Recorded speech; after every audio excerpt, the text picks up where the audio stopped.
There are some people in the world of country music who truly need no introduction. If I were to give the lady who's on the phone with me right now an adequate introduction, it would take an hour. She has accomplished so much over her career. Let it suffice to say, multiple American Music Awards, Academy of Country Music Awards, Country Music Association Awards, Grammy Awards, a star on the Hollywood Walk of Fame.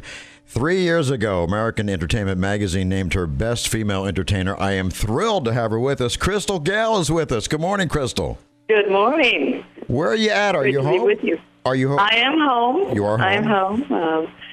Getting ready to hit the road, but we come in and out. Well, we love the road. Once you've been out there doing that, you just sort of continue. Well, as a matter of fact, you are coming to town on Friday, October the 15th. You're going to be at the Hilton Performing Arts Center in Manassas. Interesting show. You're going to be appearing with Larry Gatlin and Andy Cooney. The show is called American Voices, and tell us a little bit about that. Well, Andy Cooney is a great Irish tenor, great singer, and he recorded an album that Larry was on, and he contacted me and said, would you be a part of this? And I'm a good friend of Larry's, so I figured he's a good friend of Larry's, and he'll be a good friend of me. So we had a great time in the studio doing the songs, and he just had the idea of doing a concert tour, and we've been having a ball with it. And, so we're just out there, we sing. Yes, Andy's the person to put it together, yes. Okay. So it's not exclusively country music then, right? Well, it's music in general. I mean, it's definitely, we do our songs that you are familiar with. We can do those, and we do some other things as well. But it's really, I always say, we just have to get out there and have a good time, and that's what you should be doing when you're out doing concerts. If you have a good time, the audience has a good time. That's right. So you're going to be out there singing individually, and then I guess at some point together as well? Yes, we do. Now, who were some of your influences? I read that when you were a little girl, you used to love to sing along with the radio. Who were some of your influences back then? Oh my, music. When I grew up, it's just every type of music I would sing. I would listen to folk music, Peter, Paul, and Mary. I would listen to the Beatles, Brenda Lee, you name it, Patsy Cline. So a very eclectic. It was out there. Leslie Gore. I love Leslie Gore. It was just music. I grew up singing all different styles, from the folk, rock, pop, as well as country, and it's all a background. It's all, to me, being a singer, you don't have to limit yourself to just one style. I mean, you can, but as a singer, if you want to try the styles, why not? So you had a very eclectic taste in music, and still do, I assume. Oh, yes. Yes, I do. I do I'll try to sing it, whether I can or not. Well, you do. You certainly do very well. Well, we have fun with it. Now, Crystal, I don't have to tell you this. Country music has changed dramatically over the last, 15 or 20 years. How do you see country music today as opposed to the way it was, say, when you started?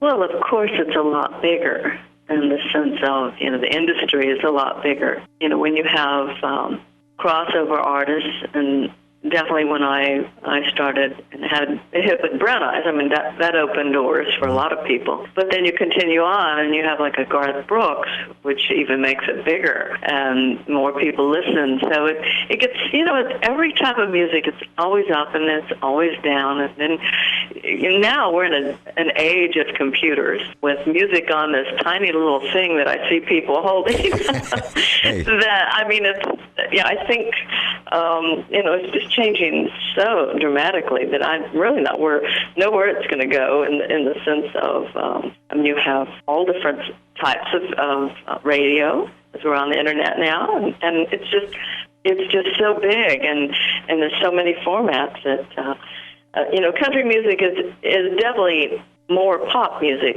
now, like it was at the pop music of the 70s. But I love the pop music of the 70s, so I like country music now.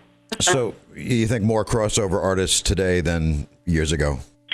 Well, it's more crossover in the sense that when you are recording music that sounds more crossover, of course you're going to get that. And more people want that because you sell more records. So in the sense that there's not as many people recording the real country, it's because they want to appeal to more people and to sell more records. But but I just don't want them to lose what country music is all about. And it's definitely, we're on that verge, or that edge, let's say the edge, where we might fall over. But, I mean, there's definitely people still recording in the real country, but you don't hear them because it's not what it gets played as much. You were talking about those little things that people walk around with listening to music. You must be like me, because I am like out of this whole technology thing. I don't know what an iPod is. I thought an iPod was something you eat. Yeah, I don't really have one. I just I like to take the old albums and look at them and read it. And it's CDs. I mean, that's small enough right there. So I'm not sure what we'll end up. We probably won't have any type of artwork or anything, because it will just be directly downloaded, and there you go. It's all digital. Yeah. Who are some of your favorites of the current crop? Oh, my. I don't want to put you on the spot. There's so many good ones out there. The current crop in the sense of old crop, or what's just coming out. I love Martina. I love Faith Hill. I mean, and that's, you'd probably say that would be the older crop, because they've been in a while, but the newer ones coming, I can't keep up with them, because the names, that's the other thing about being in country music these days, is you can have a super hit and be gone next week. Right. They're not loyal to you as a company, like the record companies used to try to develop an artist and want the best for them. Now, if you can't give them what they want out of the box every record, they don't want you around, so they just go on. It's harder to keep that longevity, huh? It is. I just see that with a lot of the entertainers, because I don't see them, or I don't hear them anymore. I mean, when Sarah Evans had a song on the radio recently, maybe she has, and I just hadn't heard it. But it's always, there were just so many new ones coming around. I mean, it's okay, but that's a big change that I see, is the loyalty to the artist. The record companies definitely don't have that anymore. Nashville used to be a little closer, a little more family-oriented in the sense of the business, and now it's such a big business that, I mean, you can't complain about it. I mean, it's selling and doing, but it's not quite that the industry that it used to be. Well, Crystal, you have done it all. You've appeared at Carnegie Hall. You've done Las Vegas. You've done the London Palladium. Is there anything that you haven't done that you maybe want to accomplish? Anything that you're working on that we can look forward to? Well, yeah, I'm working on a new album, a new project in the studio, and I'm excited about that. It is. I love being in the studio working on new material.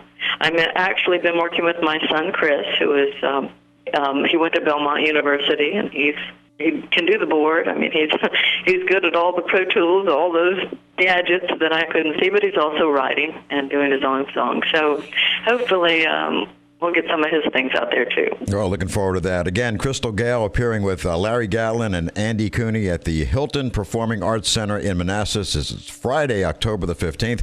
If you'd like ticket information, number to call is 703-993-7759. They also have a website, hiltoncenter.org. And, Crystal, you have a website, right? CrystalGayle.com. That's easy enough. And Facebook, all those things. I can't really know how to do, but we're going to have to become friends then on Facebook, all right? Okay, that sounds good. It has been a pleasure talking to you, Crystal. It really has been. I just loved every moment of this. Well, thank you so much. It's been my pleasure. Thank you, Crystal.